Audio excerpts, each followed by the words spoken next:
tardes a todos y muchas gracias por estar aquí en Amigos de la India. Hoy jueves 3 de diciembre de 2015. Hoy vamos a hacer la 11ª sesión del curso El alma, la cualidad de la vida.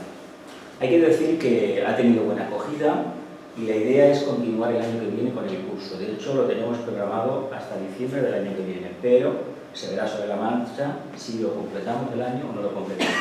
El tema del alma y el tema del libro del mismo título, El alma, la cualidad de la vida, que es un libro recopilatorio de las enseñanzas de Alice Bailey y el tibetano sobre el tema del alma, es un libro que os lo recomiendo que lo busquéis por internet, que está en internet disponible, gratuito, o que os lo compréis en papel a través de la editorial Sirio.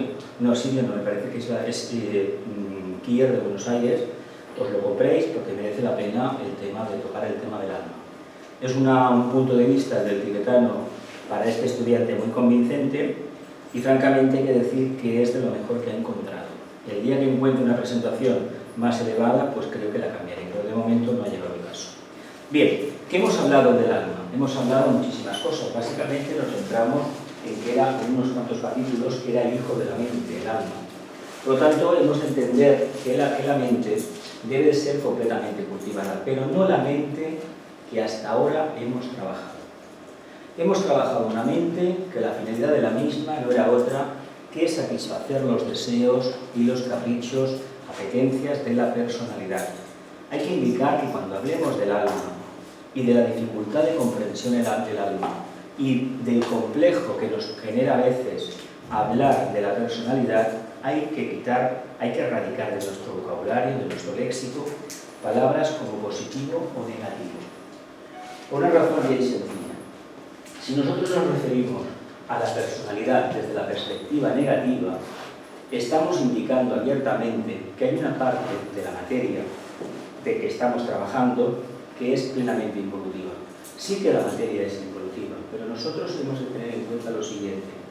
Si no dispusiéramos de una personalidad, de unos vehículos a través de los cuales la conciencia se manifiesta, no podríamos hacer absolutamente nada.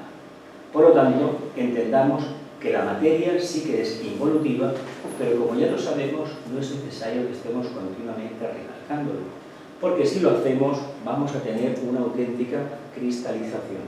Y sobre esto siempre, cualquier prevención que se tenga va a ser poca. Y lo digo porque hemos de tener en cuenta que el tema del alma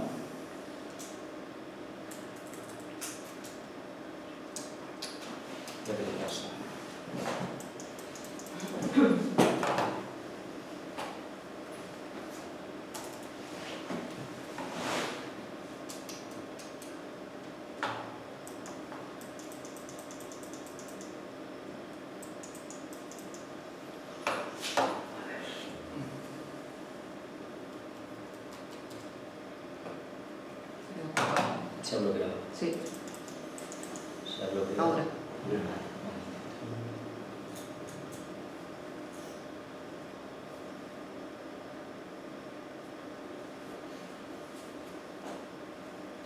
Más trabajo para editarlo. Sí. ¿Quieres que luego lo pare? No, deja. Da igual.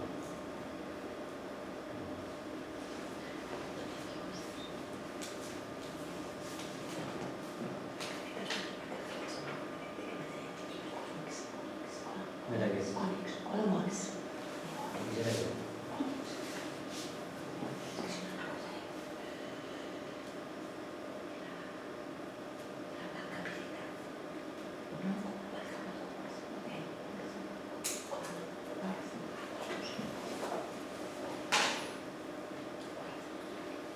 Han avanzado las páginas, pero no han salido.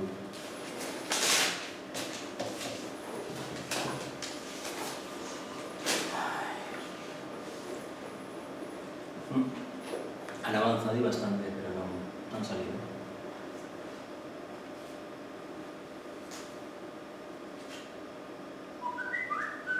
Móviles para todos.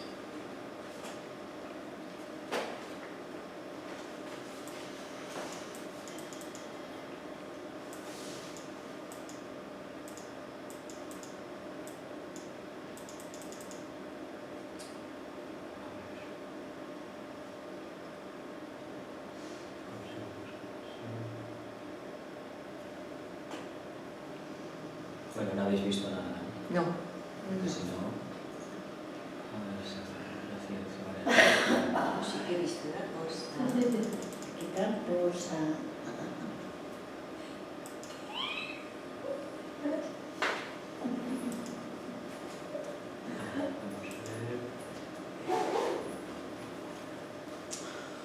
Se bloquea.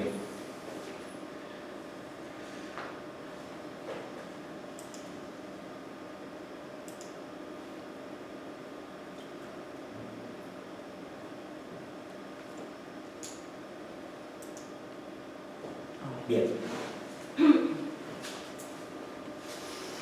Pues como íbamos hablando del tema, hemos de tener en cuenta que no nos podemos referir continuamente a la personalidad desde una óptica superior, pensando que el alma es perfecta y la personalidad es impura. Porque hemos de tener en cuenta una cosa: a efectos prácticos no debería de haber ninguna diferencia entre el alma y la personalidad. Sabemos que la parte que evoluciona es el alma. Sabemos que evolucionamos a través del contacto con la materia, imbuidos o infundados en un traje que denominamos personalidad. Pero como ya sabemos de qué está constituida, cuanto antes nos olvidemos del tema, mucho mejor. Y sobre todo, no olvidemos lo siguiente. Para trabajar el tema del alma, como hemos insistido en anteriores clases, hemos de entender que la lucha o la guerra o el conflicto o la disonancia o la desarmonía que lleva aparejado estar encarnado, lo hemos de vivenciar de la manera más armoniosa posible. Aquí, una dosis de jarabe de cuarto rayo nos viene a todos muy bien. No renunciar nunca al conflicto de la forma, pero entender que quien evoluciona no es la forma, es la conciencia. Pero la conciencia evoluciona gracias a que está revestida de forma y a su vez permite que la forma se transmute y se convierta al final en evolutiva, no involutiva. Continuamos. Vamos a hablar del tema de la conciencia. Hasta ahora hemos dicho muchísimas cosas. Es fruto del pensamiento, es fruto de la reflexión, es fruto del contacto con la vida directa, es fruto del trabajo diario, es fruto del acercamiento interno, es fruto de la reflexión, y vamos a insistir otro poco más en el tema de la reflexión. Si no podemos reflexionar sobre el tema del alma, va a ser difícil que adquiramos esa capacidad, esa libertad para establecer un diálogo desde la perspectiva del alma. Nosotros actuando como si realmente fuéramos ese alma que es capaz de reconocer a su reflejo y es capaz de interactuar con el resto de almas. Esto que parece tan complicado a primera vista, en el fondo es una experiencia que todos hemos tenido. Si estudiamos, si reflexionamos, si analizamos y si sintetizamos, todas estas acciones nos van a ayudar a asimilar mejor el término de alma. Pero ¿por qué no hacemos esto y preferimos leer un tratado complicadísimo, de una enjundia extraordinaria, pero que en el fondo no es más que la aportación de otro discípulo? A lo mejor de un avatar, a lo mejor de un mensajero de Vishnu, a lo mejor de un maestro de la jerarquía, de un destacado discípulo, etcétera, etcétera. Pero tiene un pequeño problema.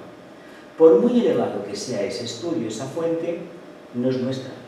Por lo tanto, si nosotros cogemos esa fuente y la aceptamos como propia, el problema añadido es que nos supondrá una cristalización, porque hemos cogido parte de un egregor que está construido por otro. La palabra egregor no significa negativo, significa creación, una creación hecha con materia mental, en este caso.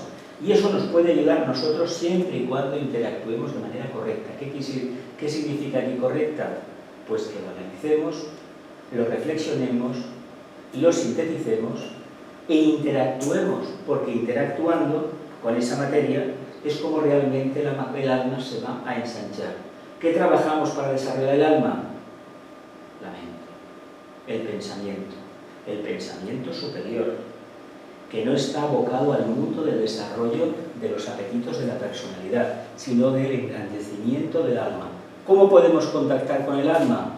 Estando atentos, estando concentrados. Es la única manera de que al final los chakras se alineen. Toda la presentación está con 3 imágenes, con una idea muy clara.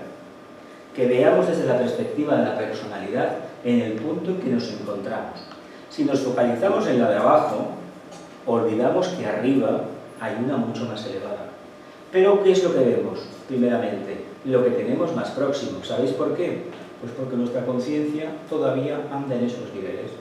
Y por mucho que intentemos reflexionar, siempre nos encontraremos con lo mismo. En la medida en que lo que está abajo es lo que nos llama la atención, la conciencia se va a abocar a eso. ¿Qué sucede? Que lo que hacemos en una encarnación no es purificar tanto la personalidad, sino incrementarla. Si fuéramos capaces, en lugar de mirar hacia abajo, que nos da seguridad, levantar la vista hacia arriba, hacia la verdadera luz de la conciencia, estaríamos mirando la imagen de ese chakra, supuestamente chakra, que tenemos arriba. El por qué no lo hacemos es asunto de cada uno, forma parte de lo que denominamos la ley de la causa y el efecto. Como la causa es que estamos distraídos, pues el efecto es que acabemos vivenciando lo de abajo, lo más denso. Y lo más denso ya sabemos hasta dónde nos lleva. Pero claro, ¿cómo vivimos la realidad de esta conciencia? ¿Dónde está esta expresión, el alma haya sido asimilada? ¿Dónde está? ¿Dónde está esta expresión, el alma? ¿Dónde? ¿En nuestro diario vivir? ¿En nuestros pensamientos? ¿En nuestros sueños? ¿En nuestras emociones? ¿O realmente somos capaces de reconocer que somos almas? Si somos capaces de reconocer que somos almas, entonces las imágenes que tienden más a distraer que no aclarar, está puesto expresamente, toda la presentación, está mucho más pensado para que nos distraigamos un poco y no mantengamos la concentración. Perdonadme la argucia, pero lo hago con la idea no de deslumbraros con esta imagen, pero siempre os he puesto el ribete amarillo. Ojo, ¿qué quiere decir el ribete amarillo aquí? Pensemos un poco, pensemos, sé que ibas de amarillo hoy. Pensemos un poco, porque todo eso es un espejismo. ¿Y por qué es un espejismo? Pues para que, utilizando la sustancia mental, como veremos más adelante, podamos realmente saber dónde está la verdad. Pensemos una cosa. La conciencia humana, per se, nivel básico, es instintiva. Conquistar el intelecto es uno de los hitos más importantes que como almas hemos conseguido conseguir. Pensad lo siguiente, esta civilización actual es fruto de la conquista del alma del vehículo mental. Para el alma fue muy fácil, relativamente fácil, tardó millones de años, en poder apoderarse de un vehículo físico. Si conocéis la teosofía, os lo recomiendo que se toque el tema este. El tema de Lemuria habla del drama personal, el drama que como almas tuvimos para controlar aquellas formas físicas, animálicas totalmente, pero que era con lo que empezamos a trabajar. En la Atlántida empezamos a trabajar el campo emocional y se dice técnicamente que en la Atlántida, en un momento determinado de la evolución de la Atlántida, que tardó millones de años, 5 millones de años, empezamos a ser técnicamente humanos, es decir, que respondíamos al alma, a la conciencia. Hasta ese momento no. Y si tenemos los ojos abiertos, que yo os recomiendo que los tengáis muy abiertos cada día, a todo lo que hay fuera, porque os voy a decir una cosa muy sencilla. Podéis aprender más teniendo un poco de información del alma, yendo en el metro, en el autobús, o estando tomando un café en una cafetería y observando atentamente, que no leyéndote 5 horas la doctrina secreta. ¿Y sabéis por qué? Porque vuestra conciencia está interactuando. El bagaje que tenéis interno, fruto de vuestra propia reflexión, no de los conocimientos adquiridos de otros, sino de vuestra propia reflexión, os van a permitir interactuar con las conciencias que están alrededor, aunque no os dirijáis ni la mirada ni la palabra, y vais a captar el nivel que tienen. ¿No os dais cuenta la diversidad de niveles evolutivos que tenemos alrededor? Mirad, con un poco de práctica se desarrolla una cualidad muy importante, el timbre de la voz. Yo he aprendido a lo largo de los años a valorar a la gente por cómo me suena su voz, cómo me resuena internamente. Y sabéis que hay voces que francamente dan una tranquilidad, una paz, una seguridad tremenda. Y otras que dices, no, esto no es. Hay gente que es el rostro, la figura, la mirada, los ojos. Hay que saberlos interpretar. Se dice que la cara es el espejo del alma. Pero cuidado porque los ojos son las ventanas. Y lo que hemos de mirar es lo profundo. Y si queremos mirar lo profundo, que sepamos que los demás también van a mirar lo profundo de nosotros. Por lo tanto, seamos un verdadero espejo. Algo pulcro y maravilloso, porque pueden ver en nosotros algo que no nos va a gustar, que lo vean, y nosotros hacer lo mismo con los demás, pero para eso hemos de tener la vista arriba de todo. no fijarnos en los detalles nimios, sino que ver la grandeza. Hay mucha gente que tiene la tendencia, cuando se habla de un personaje mágico de la historia, muy conocido, alguno muy conocido, sacar el sí, pero era esto. Bueno, ¿y qué? ¿Vamos a perder la creación, la creatividad de un alma que haya cambiado una parte de la humanidad por detalles nimios? Todo el mundo tenía una forma, todo el mundo tenía una personalidad. Y la personalidad a veces reflejaba todas aquellas frustraciones que como alma no había conseguido transmutar. Pero por una cosita así, una nimiedad, no podemos juzgar ni mucho menos el trabajo de muchísimos discípulos que nos han precedido. Y en el futuro y en el presente va a ser exactamente lo mismo. Por lo tanto, tratemos el tema del alma con familiaridad. Ya no es una teoría, es una realidad de conciencia. Nueva conciencia basada precisamente en la captación intuitiva, en la comprensión intuitiva del eterno ahora. ¿Cómo lo vamos a conseguir eso? Pues haciendo el tránsito del instinto al intelecto y muy especialmente del intelecto a la intuición. Si seguimos el camino del estudio esotérico, que hay que hacerlo evidentemente, llegará un momento en que vamos a tener una barrera tan grande delante que nos vamos a creer lo que se habla del mito de Acuario, el alquimista, el sabio, el gurú que está en su torre de marfil, en su castillo, ha subido una etapa de conciencia y ahí se queda, porque claro, es incapaz de compartir con los demás. No puede contextualizar lo que ha estudiado con el resto que le rodea, porque francamente el resto no lo entiende. El problema del acuariano, sabéis que él capta, intuye una realidad de conciencia y la puñetera desgracia le dice que lo que hay alrededor, pues que no. Pues por eso el arquetipo de Hércules dice, no, te vas a los establos de Augías, mira dónde lo manda. Lo manda precisamente abajo, que baje de Capricornio, de la montaña maravillosa, baje abajo y en el medio ambiente manifieste ese equilibrio y esa potestad que tiene de ver la luz. ¿Cómo lo va a manifestar? ¿Dando lecciones de la luz? No. Sabiendo estar.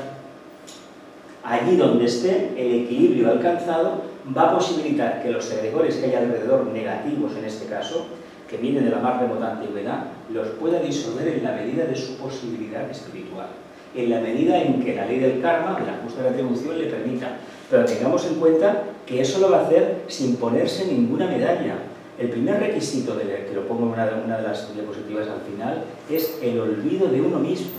Si no hay olvido de uno mismo, no hay verdadero servicio. Y aquí hay que insistir en un tema que siempre os digo. Nosotros no trabajamos para contactar con el alma, para engrandecer la vanidad de la personalidad, ni mucho menos, sino que es para levantar la conciencia del grupo.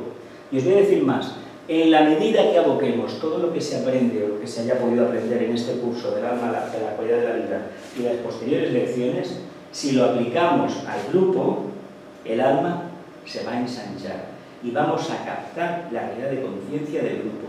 Pensemos siempre en el grupo y no en el yo separado, porque el yo separado nos ha traído a la actual tesitura y ya sabemos hacia dónde nos ha traído. Y el resultado lo conocemos todo, por lo tanto hay que transmutar. Y ahora las aportaciones del maestro, que no tienen desperdicio como de costumbre. Habla, en el remoto pasado de la historia, sugerido por los símbolos y las Biblias del mundo, tuvo lugar el primer acercamiento, importante. Cuando Dios se ocupó del hombre, ocurrió algo que bajo la acción y la voluntad del Dios creador, Dios trascendente, afectó al hombre primitivo, el cual se convirtió en un alma viviente. El famoso Dios trascendente. ¿Recordáis cuando hablamos de esto del esoterismo, el Dios inmanente, el Dios trascendente? Bueno. ¿Qué os sugiere el párrafo? Cuando Dios se ocupó del Dios creador, el Dios trascendente, afectó al hombre primitivo, el cual se convirtió en un alma viviente. Se está refiriendo al gran misterio de la tercera raza raíz, la Lemuria, cuando como humanos nos individualizamos con la chispa divina procedente de los señores de la llama, procedente del corazón del sol, procedente de la propia evolución humana, planificada en la mente del logos planetario y del logos solar. Nosotros somos, nuestro verdadero padre no es el logos planetario, es el logos solar. Pero ese está muy lejos, lo vemos cada día ahí. Y al otro lo vemos a través de su cuerpo físico, que es el planeta.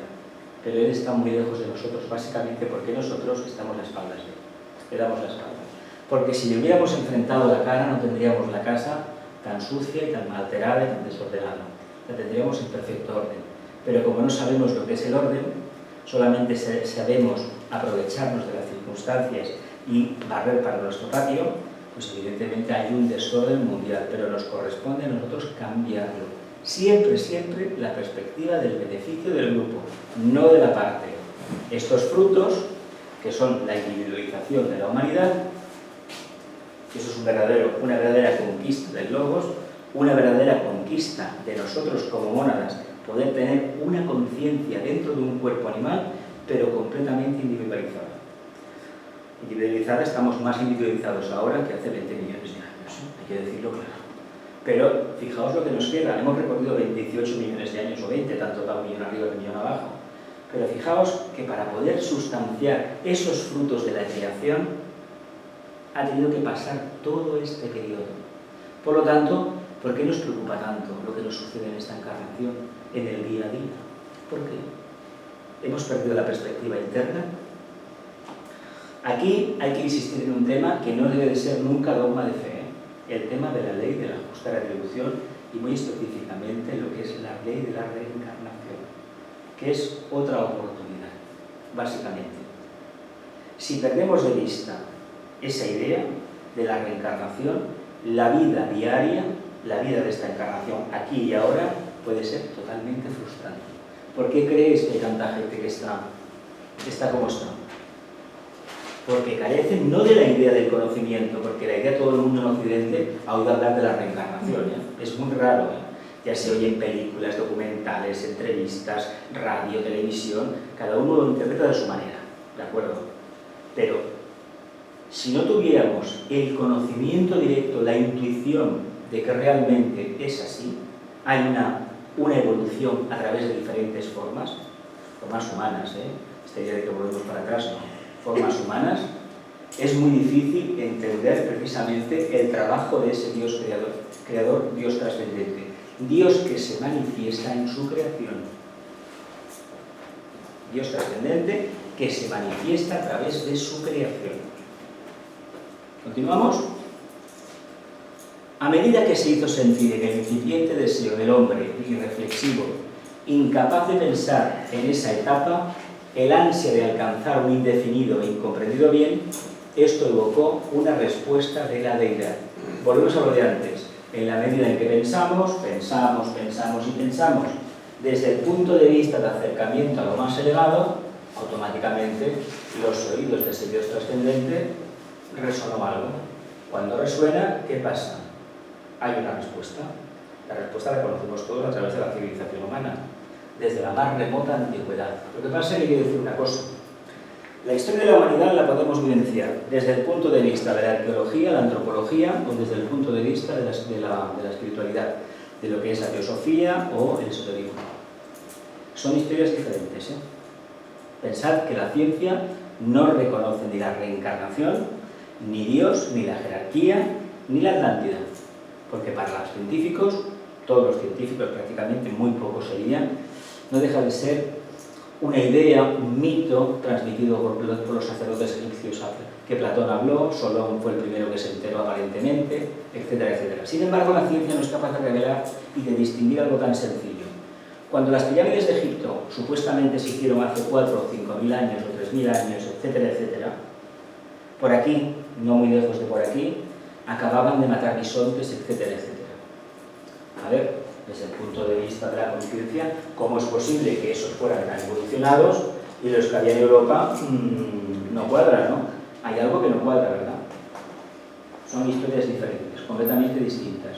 Cuando vemos, por ejemplo, la imagen del Cromañón, lo más cercano al sapiens sapiens, que somos nosotros, entonces Homo sapiens sapiens. Vemos nuestra cara y vemos aquello. Venimos del mono, pero bueno, en 15.000 años dimos este salto, este 20.000 años, ¿y cómo es posible que hicieran esto? ¿Y cómo es posible que haya tantos vestigios en el planeta Tierra de obras gigantescas que no se sabe cómo se hicieron? Piedras de 4.000 toneladas, obeliscos de 1.000 toneladas, y te lo explican como fueron un tebeo, como lo hicieron. Esto es, vamos, sorprendente, ¿eh? O que en alguna parte de África haya un pueblo, los Dogon,